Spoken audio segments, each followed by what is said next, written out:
So I would like to watch. I'd like to welcome everybody who's watching to the Oracle M podcast. And yeah, our next topic here is talking about Inauguration Day. Woo! Party! Oh God. Oh, come on. You guys aren't excited? We get to go see the Trumpzilla stand up there in his gilded underwear. And guys, trust me, I'm going to be great. It's going to be fantastic. So I excited got the to get best your people boar ever. Oh, God. It's, my favorite part of this whole thing is, okay, if you look back so look back at Bush, his first term, right? We're not, let's not just look at Obama, but look at Bush. And people, the left kind of lost that election, obviously, and said, it wasn't mass protest and freaking out in the streets. I mean, the guy hasn't even gone to the inauguration yet, and no celebrities want to perform there, save for maybe Ted Nugent and Kid Rock. Nobody wants to have anything to do with it. Everyone's like, what else are we going to do while this asshat's on TV talking about how great he is and the fact that he's now in charge. So this is an interesting one for the history books to see, like, a nation is almost in mourning going into this, like, oh God. Yeah, one thing that concerns me is that I'm seeing and this is what's important, I think, about Inauguration Day, because prior to him officially being the president of the United States, everything that's come out that really challenges his conflict of interest, that challenges his dedication to our country and his allegiance, all those things. Every time I try to get into a critical conversation with the Trump supporter, they instantly go to, and sorry, I was choking on my coffee there. They instantly go to, yeah, well, but Hillary this. And it's like, okay, Hillary is like, we are definitely past that now. So why can't we just objectively criticize the fact that this man is now going to be president? No, but and that's another thing too. They say, like, you need to get over it. He won. And it's like, that's what we're saying. We recognize that he won. So let's look at what he's going to be doing now as president. So it just really is mind blowing that people are just so stuck into this infantile adolescent way of our team versus there that we can't even look at the fact that when Inauguration Day comes and he is officially put into that position, he is already compromising. And that's another thing too. People don't understand, if the government is ripped apart in shreds, our enemies win. Yeah. So the funny thing to me, a lot of it is, so you you got what I have affectionately termed the R. Kelly dossier, right? The Trump paying Russian hookers to pee on a bed that Obama slept on. So you got, okay, that probably, and you have to say probably because this is Trump we're talking about, but probably is fake news. It probably is something that jumped the gun, that it was a rumor or something like that. I won't ever say that no, he would never do that, because dude, cocaine's a hell of a drug. You know what I mean? You get over in Russia, you start drinking some vodka. They're like, hey, let's get this party started. What do you want to do? Let's get some hookers and have them pee on the Obama bed. That sounds awesome. But so the conflict of interest thing is the big one, right? He's got this company. I think it's 400 companies, something like that ultimately his company controls. Is like something like 400 companies. Yeah, somewhere around there. Yeah, and he's kind of refusing to divest himself from that, other than a kind of superficial, like, oh, while I'm president, I'll let my kids run it kind of thing, right? And what I keep hearing his team say is they harken back to that quote, when the president does it, that means it's not illegal, right? Like, it's because it's the president, it's not illegal. But when you look at who said that quote? Do you know, Eric? Not offhand, no. I'll give you a hint. He was impeached in disgrace and had to leave the office of president. Nixon? Tricky Dicky. Yeah, Nixon. Okay. Yeah. This is a Nixon quote. This is a guy who was so that screwed up, enough to have Congress slap him in the head, and he was like, all right, before I actually get kicked out of office, I'm going to voluntarily, leave. Like, he knew he was done. And you got Trump coming in, taking his advice. So, there's the constitutional scholars are, out there talking about, he will be in violation of the Constitution on Friday, on the 20th, right? The second he takes that oath of office, he is already in conflict with the Constitution and could be impeached immediately. Nobody's Yeah. going to do anything. I can promise that. They're No, gonna turn a I don't blind- know. No, they're going to turn a blind eye, hoping that under the things that they're trying to do, that he turns a blind eye to it as well. I just really feel like everybody's in cahoots. They're like, look, we don't see it. You know, like, Yeah. nobody's really talking about it. You know who I actually might think be the guy who steps forward on this though is Marco Rubio. He does not like Trump, even for party affiliation. I think he's willing to be like, you know what, I can't do it. That's the thing, is testing the morality. Well, you got a morally bankrupt party. I mean, in a lot of ways, both parties are morally bankrupt. I'm not gonna defend. They're not just as bad. Well, maybe a little better, but not much. They are also bad. Yeah. And we can talk about Cory Booker in a second. but Rubio did grill Tillerson. Tillerson. Yeah, woof. He was on him. Good. Yeah. So, okay, in 2010, there was the Tea Party sweep, right? They took Congress. There's a very similar thing just happened. Anti-establishment, anti-government Republicans getting into office. And what I am looking for, as someone who loves disaster porn and political theater, what I'm looking for is the first time that Trump publicly rebukes one of their ideas in a way that is embarrassing to them. And watch how quick his ass gets dragged in front of in an impeachment. I agree. These are petty people. He's got 2 years. So here's the timeline, right? He gets, on the 20th, he is now the president. In 2 years, we have a midterm election. For states like Arizona, that's where we elect our governor and, that sort of thing. But it means that part of the Senate and all of the House is up for election. So depending on how these next 2 years go, the second half of the Trump presidency might be under a Democratic Senate and a Democratic House. Well, so can you expound on that a little bit? Because how many seats are available, and can the Democrats take the Senate majority and the House majority? So without looking at exactly which seats in the Senate are up for midterm, because depending on whose seats they are, if only Democrats are up for election, right, then there's no way to pick up seats. But if they are to pick up a few Republican seats, they're not that far down in the Senate, right? In the House, it's a different story. The Democrats are very low in the House. So they would have to be a huge groundswell of support, and the liberals would have to put down their Subaru polishing rags, get off their ass, and actually show up at the ballot for once.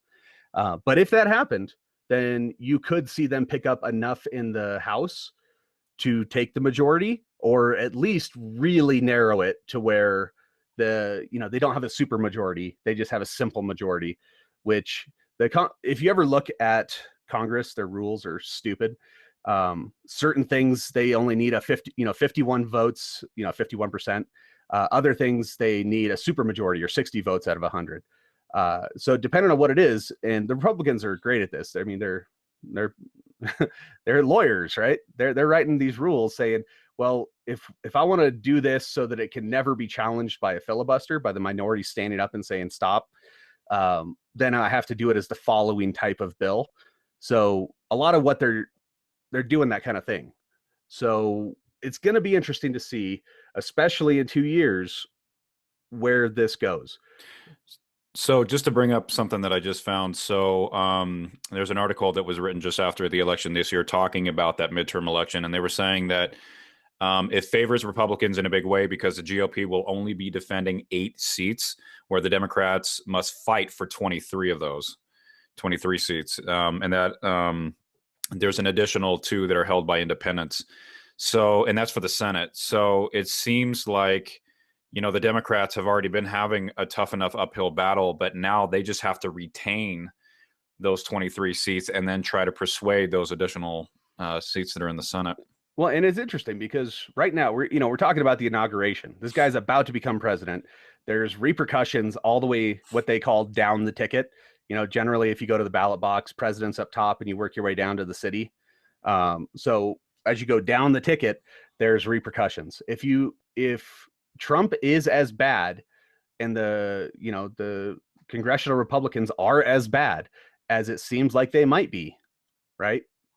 If everyone, let's say that, Michael Moore is looking in a crystal ball and it happens to be a good damn crystal ball, those 23 seats might be real easy to defend, right? Those 8 might be real hard to keep a hold of if you're a Republican. And True. if in the Senate, if the Democrats picked up 8 seats, they're in the majority. True. This is all it comes down to is, and when it comes to the idea of messaging, right? The Republicans are fucking awesome at it, and Democrats are not. So depending on how this spins, how gullible people are, it's going to be interesting. The next 2 years are going to be interesting to watch and see, especially because in 2 years, honestly, not joking, 2020 elections start, right? That's true. People are going to be throwing their names, throwing their hat in the ring saying, I'm going to be the next guy to, take out Trump. So just so that way people that maybe aren't as familiar, so every state in the United States has 2 senators that represent each state, and they all meet up in Washington, D.C. As it stands of January 2017, the Republican Party has 52 of those Senate seats. The Democrats have 46 of those seats, and then 2 of those seats are independents. So that's where it seems like it's kind of teetering, where it really wouldn't take much to tip it, but that's if the Democratic Party can defend those 23 seats that are going to be up for re-election. So they got some persuading to do. Yeah, they gotta pick up. They need 51, right? Yep. Actually, they need 50 and a Democratic president, because the tiebreaker for votes is the vice president. So. Yeah. It's gonna be tough. I mean, man, there's a lot of making up they need to do too. Because right now it's fractured. The trust that people have in them is fractured. But I'm very hopeful though that they do something. I hope we get those seats. So I don't really got much to contribute to that. But I don't know, man. I'm kind of burnt out on this. Oh, you're not excited for 2020 election season to start? I mean, we just gotta get through these 2 years coming up. Yeah. Well, I mean, what was the thing? It was this. Oh, I gotta find the meme. It's on my other phone. Hold on, Eric. Just make bird noises or something. I'll be right back. Well, I don't know, Q. I mean, when you're saying that, I think you echo a lot of frustration that a lot of folks feel because, for me, dude, I'm a science guy. I would rather be focusing on that kind of stuff. But the fact of the matter is, and it's not a hard knock on Republicans or conservatives, but I definitely think there is something to say about their approach. While it will definitely benefit those who have established security for themselves, those people that it leaves out in the cold, kind of literally, those numbers are adding up, and I just don't see them having a plan. So it's like, then what's your end game? What's going to happen? I don't really care. Yeah, it was something someone put on Twitter that it's just so good, especially when we're talking about the inauguration, right? It's the transition from one to another, right? It says it's from Wendy Aarons, Wendy with an I. It's like America's amazing dad is leaving us, and mom's new perverted boyfriend just pulled up in his Trans Am. Oh, it's so good. It's true. No, it's that true. is totally true. It's totally true. Yeah. So that's what. I mean, there's people that are into the, they fucking love Trump. There's people that are all about Trump. There's a lot of Republicans that are all about not Hillary, right? And you got a bunch of independents and lefties that are out there where they're looking at Trump, still in disbelief, going, "How the hell did this happen?" But gearing up for a fight, and Inauguration Day is the beginning of the fight, really, because at that point he is president. There's nothing. I mean, short of impeachment, where he gets kicked out of president, he's president, and we got to deal with it. So can I share this? Because this was something that I came across earlier. A friend of mine had shared this video with me. And after watching it, it's, I have to be mindful that anything I read or watch, it has to come under critical questioning because, we do want to try to separate just opinions from actual facts. But I want to I'm not going to play the video for you guys, but the whole thing about Donald Trump and Russia, I think, is really, really, really important. And especially, I've been watching a few things from a few different sources. One of them, Rachel Maddow, with her investigation and looking at Tillerson's job during ExxonMobil and how he was able to work his way up into the position of CEO and what he did with the company. What's really interesting about this to me is that the ties that Trump has to Russia, and even more importantly, and Q, you were mentioning this earlier, Trump was originally looking at, maybe, Christie or Giuliani or somebody like that for Secretary of State, right? Yeah. So you have to kind of sit back and really think to yourself, where did Tillerson's name come from? Because Trump, though he is smart, he's not this smart. You know what I'm saying? Like, I just don't think, maybe he knew of Tillerson, but I'm pretty sure like that's not his homeboy. He's not in his circle. So who handed him that name? Because that's just such a weird, just out of the box, out of the blue name to me. Because if you're thinking Christie Giuliani, then how the hell do you get to Tillerson? Those are not even in the same class. That's so weird. You know what I'm saying? So that's like Eric, Kevin, Michael Jordan. Well, where the hell Michael Jordan come from? Like if I'm thinking Kevin, Eric, where the hell Michael Jordan come from? How'd you get him in there? So yeah. So apparently, and this has been kind of throughout the news, so this isn't like I'm the only person that knows this.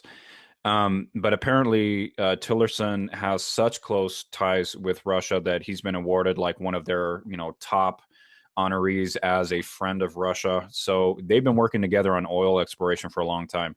The one thing that I just want to quickly screen share here is that there's a YouTube video, and let me just show the title first so that way if anybody wants to check it out, they can.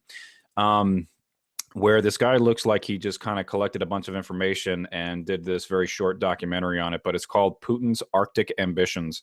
When I watched this really made a lot of sense to me on one, why oil companies are denying global warming, because it's basically opening up the Arctic. So let me present this to everyone, and let me see. Can you guys see my mouse there? Okay, good. Now, here's the thing. This is where the Arctic is, this whole area, the North Pole world. God damn it, I can't say it. Santa lives. So, so anyways, so what this video winds up talking about is that ExxonMobil and Putin, because of global warming, because of the ice sheet slowly retreating back every year, all these glaciers that were once rock solid, they're not breaking apart because it's so cold up there. But now that the planet is warming up, you start to see cracks, and then it starts to slowly melt away. Let me just correct one thing real quick. You said glaciers. Glaciers are on land. We're talking about sea ice. Sorry. This instance, I mean, it seems petty, but it is a very important point. No, you're right. I should have known better on that. Yeah, you're right. Yeah. So sorry. Yeah. So the sea ice that well, the reason why I said glaciers, and that's why it was sticking out to me, is because the sea ice is slowly breaking apart. And in this video, it kind of shows all of these companies, and I guess there are these big ships that go out along the sea ice, and they'll break it up. That's their only purpose. They're like these big shipping containers, and they're strong enough to crack through that sea ice. And they do that intentionally because it'll help to free up the land. So what I just wanted to quickly point out is that what this is showing here in this video is that these markings on this Google map that they made, these are oil explorations that Putin is looking to go in on with ExxonMobil. What wound up happening is that apparently, at least according to this guy's research, Tillerson was working on a deal with Putin that was like worth $500 billion. So basically, the glaciers on that land were retreating away, which means now they have access to all of those raw oil resources that were available. So what wound up happening is that with Russia's involvement in Syria, that's where the Obama administration said, well, you know what, you guys aren't playing fair in this fight, so we're basically going to sanction that and say, no business. No American company is going to do business with you, so we're going to kill that deal. Well, the reason why this whole thing looks like it came around, and again, this video is convincing, at least in this aspect, is that it looks like Tillerson was put in this position to be Secretary of State because once Trump becomes president, he can lift those sanctions. And who is Tillerson going to go to? Well, now they're basically going to put that deal back on the table. And this is also what I've seen through the Rachel Maddow piece. So people can say it's biased if they want, but I would also say if you can present better research that can contradict that, go for it.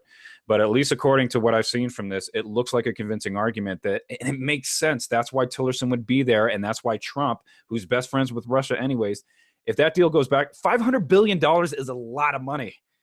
And that's the thing about Putin too, is that if anybody looks at, the history of Putin, he has been that regime that took communism and basically said, we're going to take everything and we're going to own everything. So he kicked out oil competitors.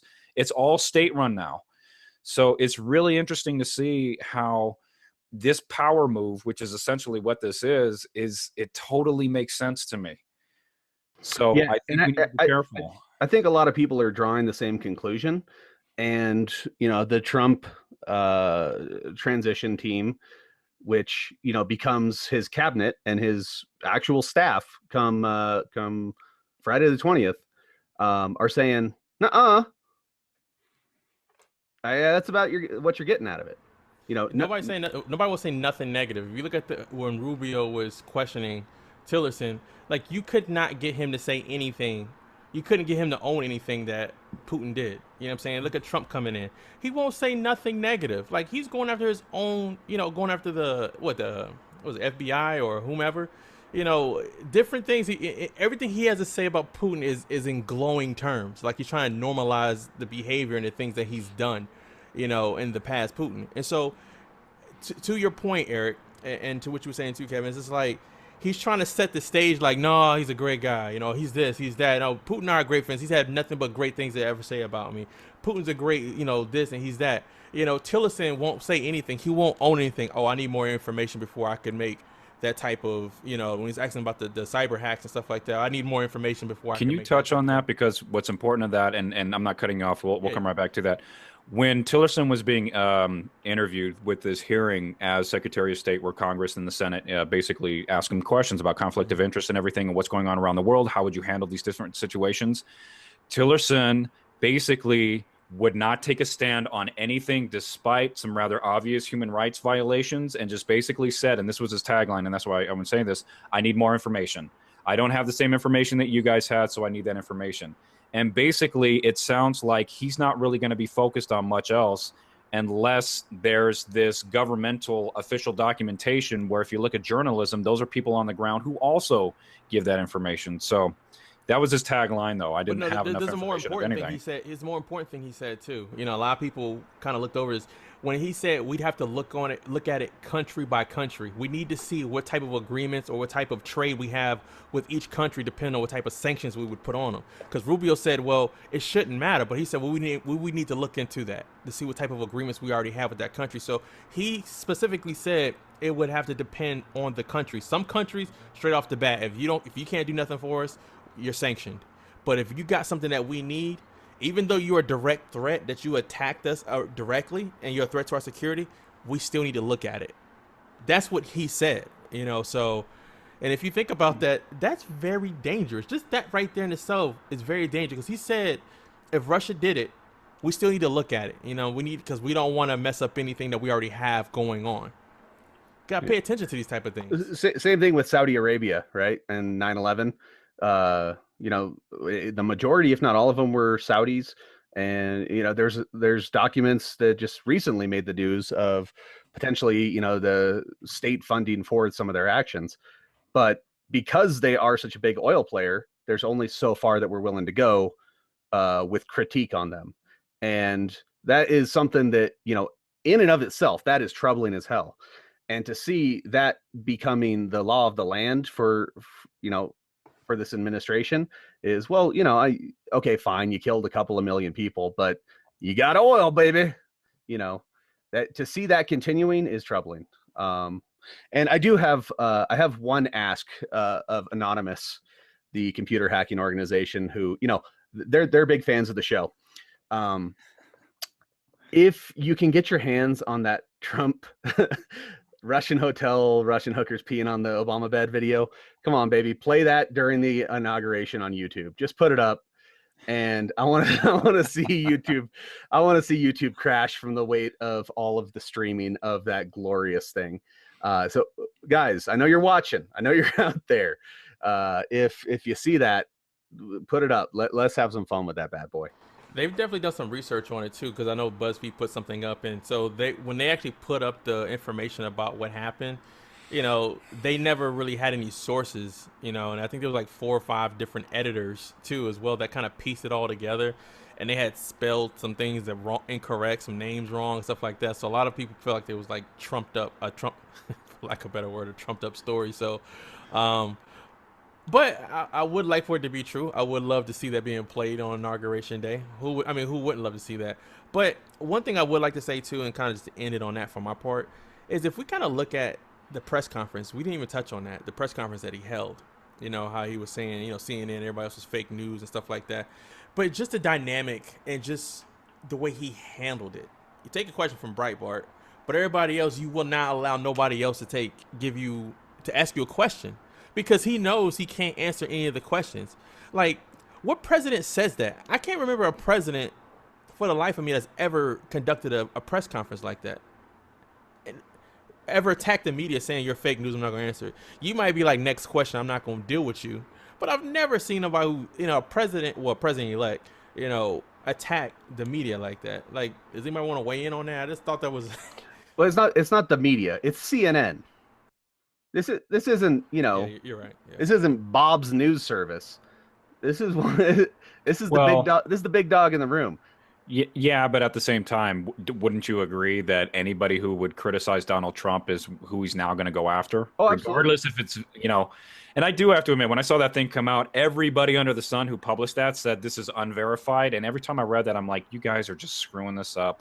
Yeah. Don't do that. Well, did you hear what he did? That he paid like 15 to 20 people, like staffers, to be in there. And so like when he would say certain things, the clapping and the ovation was from them. It never came from like the pulpit.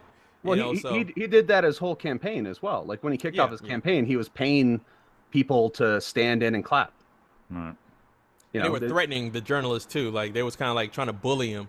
Not making verbal threats, but they were trying to like bully him from like asking certain questions, or if they did ask any type of questions of substance that he would have to answer, they would, make weird lewd noises and stuff. So I think the thing that I'm concerned about, and I don't think this is going away anytime soon, I legitimately try to give everybody right to be heard, to share their opinion, to listen to what they're actually saying. What is really concerning me is that I'm hearing people on the right that are all basically saying, you can't trust any news source on the left, and then you have people on the left that are saying you can't trust any news source on the right. When civilization and society breaks down that nobody trusts anybody, shit's gonna get bad. We have to have some baseline level of trust, because otherwise this is all gonna fall apart. Well, the media did it to them damn selves. They did on both sides. They don't give a shit about the news. They give a shit about ratings. They're gonna. The reason Kim Kardashian is famous is because stupid people like stupid people, I guess. But the actual news reporting is, you want good, clean, quality news. Go watch Al Jazeera or BBC, or even they have their issues, but at least they don't have the same political spin and political twisting and turning that goes on here in the States. With investigative journalism is dead, so even if it's not dead, it's dying real. Well, that's my question for you, painfully. Kevin, though. I believe it was 1949 or whatever it was, but there was like a bill or whatever it was that was passed that the media couldn't just put out fake news. Like you couldn't just put out biased news. And I think it was like Reagan who like took that bill and was like, nah, let me get that on out of here. So well, so the Supreme Court, Fox News actually went to the Supreme Court arguing that they didn't have to tell the truth. That it doesn't have to be factually correct for them to report it. And the Supreme Court agreed with them that it was a free speech. They can say whatever they want. So, but before that, though, they had to present both sides of whatever it was they was talking about, right? I'm not familiar with the law that you're talking about, but common decorum was that if you were one side or the other too hard, then you were kind of, there's always been political pundits in the news, but getting it, becoming Fox News where you're the mouthpiece for the Republican Party, or MSNBC, where you're the mouthpiece for the progressives. That's only the last little bit. Well, I'm interested to see because Megyn Kelly left Fox, I think, to go join CNBC. So I'm curious in the next few years if she doesn't slowly feel some obligation to maybe address some of the things that she saw on the inside. I mean, she's already addressed the sexual harassment thing, which is pretty rampant. And I think over time, we're going to see that moral voice, that conscience starting to come out more and more. I wouldn't put her and moral voice in the same sentence. Hell I don't, no. she's biased for sure, but I don't think she's bad to say somebody like Tommy Lauren. I think Megan's got a little bit more No, sense than that. no, they're both one and the same. Tommy Lauren is the next coming of Megyn Kelly. She's her Yeah. successor. Yeah, no, I mean she's building off of what that lady put down. She's like, yeah, no doubt. She's like, I'll see you're crazy and maybe throw a little bit extra on there. But she's a bad person. Her moving stations is for her to try to save what career she has left, because she has no chance at Fox News anymore. And you can't be a racist piece of shit at Fox News without getting, pushed out the door. Because essentially, with the sexual stuff, if she doesn't leave, she's going to be gone, or she's going to be given executives favors. I mean, that's how it is over there. Right? Well, but that's what I mean, though, is that it seems like she did start to challenge the whole ideology in there. Dude, look at her during the debates. I mean, she went after Trump. Now, granted, she started to backtrack on some of the Trump stuff as well. Trump, she doesn't like Trump. Trump attacked her, and Trump called her out for what she actually was at that station. And so she took it on herself as a crusade to go against him. But then when he shut her down, Fox came to her too, like, you better chill out. You know what I'm saying? Because it wasn't because it was her. Fox told her to chill out, and Donald Trump smacked her down. You know what I'm saying? So, and I mean that in a metaphorical sense. So, but that's how it was, because she tried to go off script and challenge Trump, and he was like, and he did it publicly. He's like, it's almost like, who you think you're talking to? Like, do you know who I am? He made a phone call. Megyn Kelly stopped. She fell back in line. It was that simple. So she has to leave now. Well, but that's where I'm curious, because I think once she finds security at CNBC, I'm wondering if she's going to start to actually, because whenever I kind of hear at least a little bit of common sense of, like, clearly people align themselves wherever they are on the spectrum, but the second I actually hear somebody acknowledge the other side in a way that's not threatening, that they actually say, like, oh yeah, they might actually have a good point. And I'm just curious to see if she might travel a little bit more down that road. Because keep in mind, too, I mean, we've all done this. When we're young, we're full of piss and vinegar. We just spout out a whole bunch of stuff without that wisdom kicking in. And then as we age and get a little bit older and a little bit smarter, then you start to look back and you're like, yeah, maybe I shouldn't have held that position. Tommy Lauren is the new Megyn Kelly, just because she's that young, idealistic, I got, my parents protecting me so I can take on the world. But as she starts to have the world kind of knock her down off her pedestal a little bit, that's where the wisdom tends to kick in, the humility. Tommy Lauren is, she's teleprompter fed. Like, I kind of read her little backstory on everything, because when she graduated from University of Nevada and everything like that, she went to, I forgot the first place she went to, but her views on that initial show they gave her, was in stark contrast of how she is now. How she got famous is when she went after, I forgot what state it was. It was somebody killing cops or whatever, and she blamed Obama for it. And that's how she became famous, because she went on a rant. And from there, of course, you're going to keep feeding that narrative, because they're like, oh, we got something here. That's gold. She's got attention. She's a hot white girl that's screaming the Jethro line, and everyone's like, yeah, orderly, we like her. Yeah. She said already, I'm not a journalist. What she is she reads a teleprompter.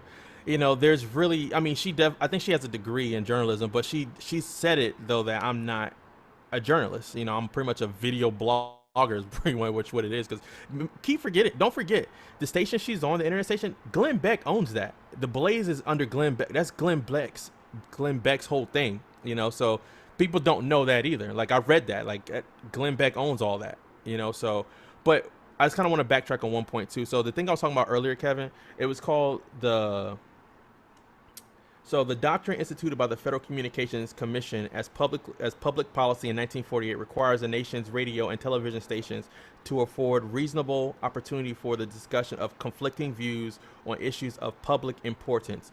So Reagan vetoed that bill, so it was called the Fairness Doctrine Bill. And so in 1949 it was instituted but they repealed it, I guess, during Reagan's era. But uh, so yeah, so back in the day, they had to present both sides of it. So, but these are still little nuances people don't know about. Like you actually had to present both views, so people can make an educated decision.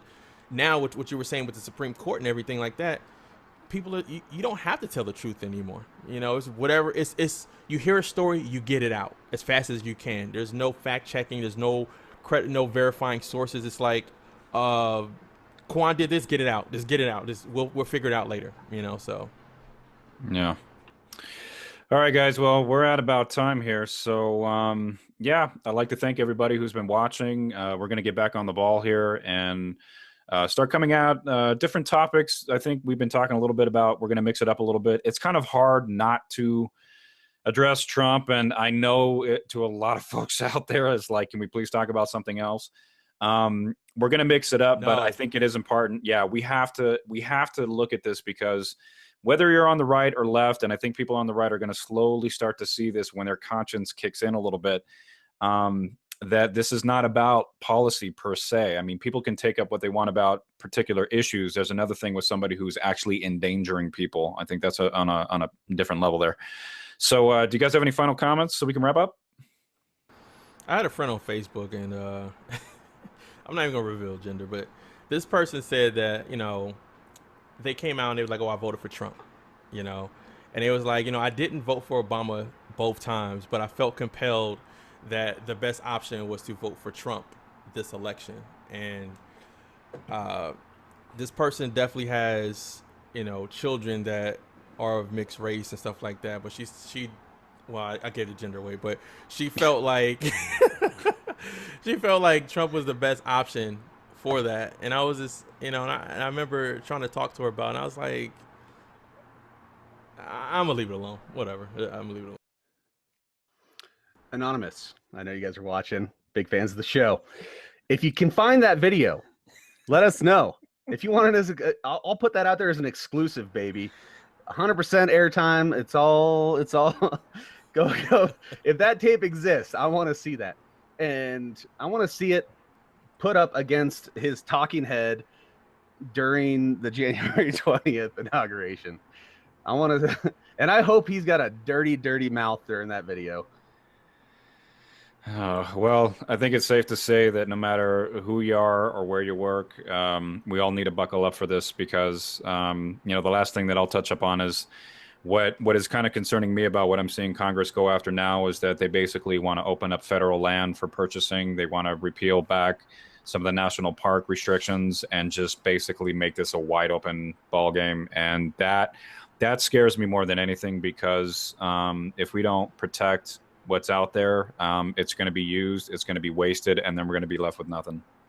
So real quick, can we talk about how the bees are an endangered species?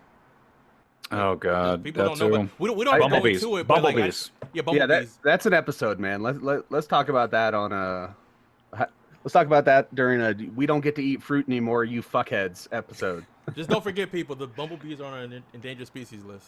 Yeah, they were just added, and also cheetahs are being added to that list too. So for all of you that like, yeah. So, all right. Well, we got plenty to talk about, and we'll definitely be bringing up some more issues. And then we're also going to bring up some fun stuff too, because we don't want to, forget all the brightness that there is in the world, because as dark as it can be, the sun will come out tomorrow. So we want to thank everybody for watching, and we will join you all on the next episode. Take care, everybody.